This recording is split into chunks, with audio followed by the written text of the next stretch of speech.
Aloha, my name is Jamaica Heolimeleikalani Osorio. I'm a Kanaka Maoli mother, and today I'm going to speak to mothers. We knew we were liberated when we no longer feared for our daughters.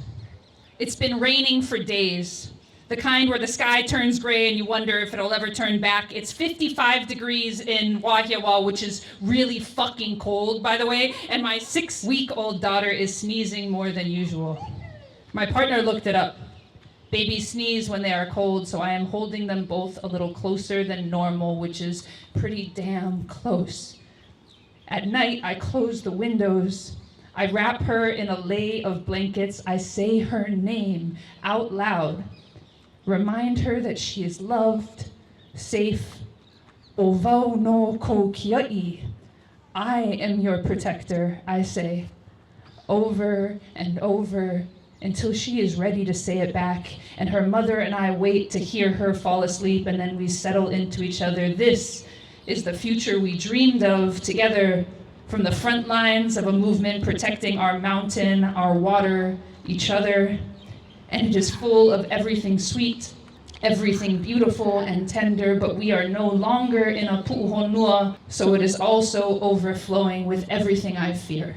The US Navy is poisoning the water in Hawaii. Tens of thousands of gallons of diesel fuel have already spilled into our aquifer. 250 million gallons remain in these World War II single-wall degrading tanks. On Twitter and Instagram, I see photo ops with the best of Hawaii congressional leaders handing out bottled water and hotel vouchers to military service families like Band-Aids on a bullet wound. And for the first time in my life, I feel completely helpless. There is an invisible plume of poison working its way through our underground water system, and the only people who know the exact extent of it don't give a fuck about us, our aina, our vai, and certainly think nothing of our children, of my daughter. In fact, while preparing a suit against the state demanding they drain the tanks, the US Navy insists it is not the fuel in the tanks, but the fuel in the water that's making us sick. Let me say that again, because it's ridiculous.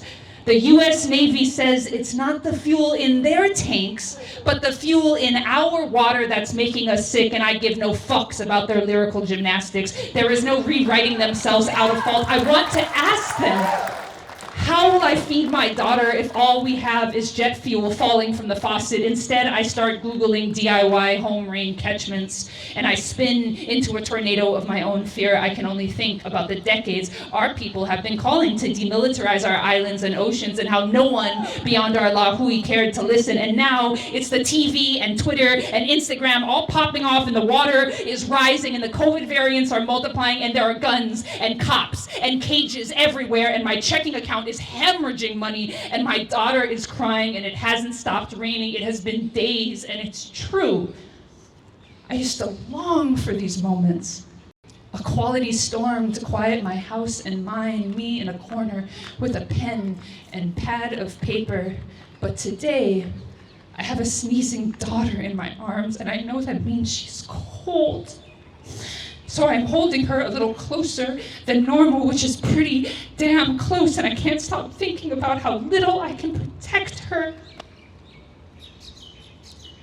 And now I know for sure I am really a mother of a daughter, because I am made up only of worry.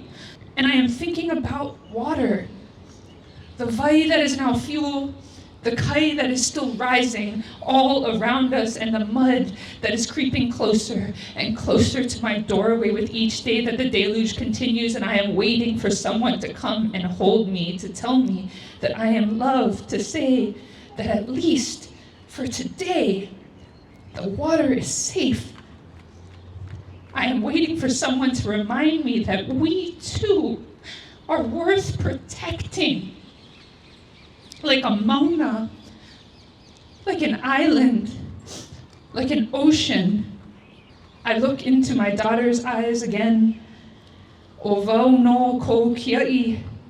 I am your protector, she says. First to the aina, then to the vai, and finally to me. And for a moment, I can breathe again, because at the very least, Malia and I did one thing right. We prepared one more wahine koa to take into battle, but I can't help but think, is this really as far as we can dream? Mahalo.